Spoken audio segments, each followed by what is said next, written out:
धन्यवाद माननीय अधिष्ठाता महोदय जी कि आपने मुझे महामहिम राज्यपाल महोदय के अभिभाषण पर बोलने का अवसर दिया। इसके लिए मैं आपका बहुत बहुत आभार प्रकट करती हूँ। माननीय अधिष्ठाता महोदय जी, महामहिम राज्यपाल महोदया ने अपने अभिभाषण में सरकार की नीतियों, कार्यों और उपलब्धियों की विस्तार से चर्चा की है और यह एक संसदीय परंपरा भी है।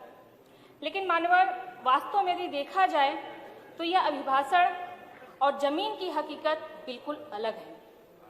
अभिभाषण के किताबी दावों के पीछे एक स्याह हकीकत है। सरकार में बैठे नौकरशाह सरकार के सामने झूठे आंकड़े प्रस्तुत कर रहे हैं और सरकार वही आंकड़े सदन में प्रस्तुत करके अपनी पीठ ठोक रही है। मान्यवर, सरकार या तो सच्चाई का सामना करना नहीं चाह रही है या फिर सच्चाई से मुंह फेर रही है। इसके लिए अदम गोंडवी की ये लाइन बिल्कुल ठीक बैठ रही है कि तुम्हारी फाइलों में मौसम का रंग गुलाबी है, तुम्हारी फाइलों में मौसम का रंग गुलाबी है, मगर ये आंकड़े झूठे हैं, ये दावा किताबी है। माननीय अध्यक्ष जी, चूंकि मैं एक महिला हूं, इसलिए महिलाओं के मुद्दे से ही अपनी बात प्रारंभ करूंगी। अभिभाषण में एक आंकड़ा प्रस्तुत किया गया है कि वर्ष 2020 में महिला सुरक्षा के प्रयासों से बलात्कार में 18%, सीलभंग में 20% और अपहरण की घटनाओं में 26% की कमी आई है। मानवर, मैं सरकार से ये कहना चाहती हूँ कि क्या बलात्कार जैसी जघन्य घटना को 18% कम बताकर सरकार अपनी जिम्मेदारी से मुक्त हो गई? क्या इस प्रकार के आंकड़े सदन में प्रस्तुत करके महिलाओं की गरिमा और उनके सम्मान के साथ खिलवाड़ नहीं किया जा रहा है? क्या सरकार ये कहना चाह रही है कि पहले 100 महिलाओं का बलात्कार होता था, हमारी सरकार में 18% कम हो रहा है? मानवर, इससे अधिक शर्म की बात हो ही नहीं सकती। इस प्रदेश में जब तक एक भी महिला का बलात्कार होता रहेगा, जब तक एक भी बच्ची का बलात्कार होता रहेगा, तब तक सरकार कैसे अपनी उपलब्धियों का ढिंढोरा पीट सकती है? मानवर, मैं सदन के माध्यम से आपसे मांग करती हूँ कि इस प्रकार के आंकड़े सदन में प्रस्तुत करने वाले जिम्मेदार अधिकारियों पर कार्रवाई की जाए, क्योंकि महिला उत्पीड़न और बलात्कार की घटना कोई उत्सव नहीं है जिसका सदन में ढिंढोरा पीटा जाए। माननीय अध्यक्ष जी, कानून एक बहुत ही महत्वपूर्ण मुद्दा कानून व्यवस्था का मुद्दा है और विशेषकर महिला सुरक्षा का मुद्दा। मानव, पूरे प्रदेश में महिलाएं और बेटियां खुद को असुरक्षित महसूस कर रही हैं। दिन दहाड़े बेटियों की हत्याएं हो रही हैं, उनके साथ बलात्कार हो रहे हैं और सरकार आंकड़े गिनाने में व्यस्त है।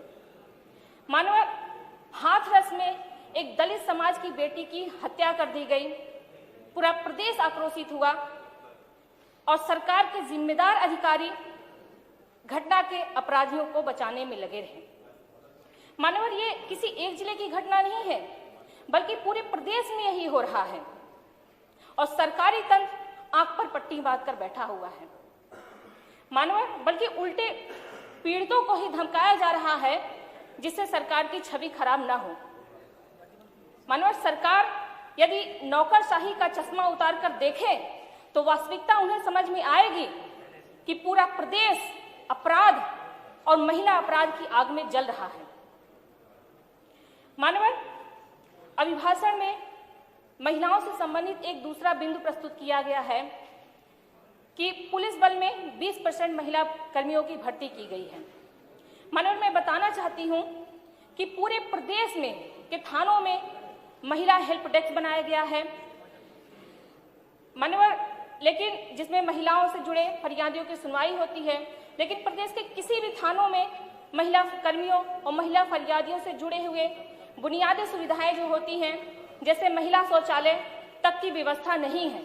मेरी अपनी विधानसभा में विभिन्न थानों में महिला कर्मियों ने मुझे अपनी समस्याएं बताई।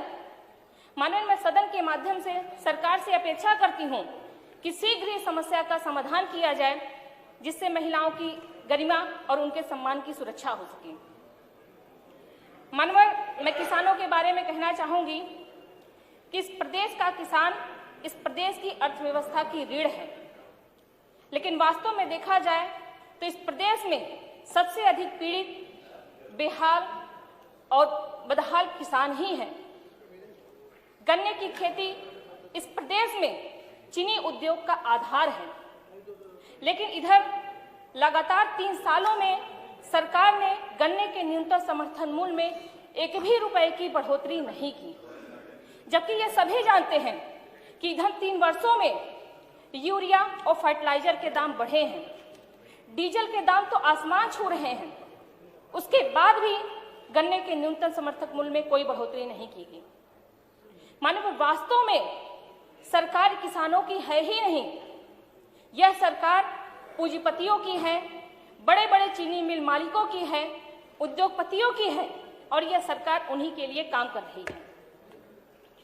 माननीय अध्यक्ष जी, मैं किस शिक्षा के बारे में कहना चाहूंगी कि कक्षा 1 से 8 तक के बच्चों की छात्रवृत्ति बंद कर दी गई।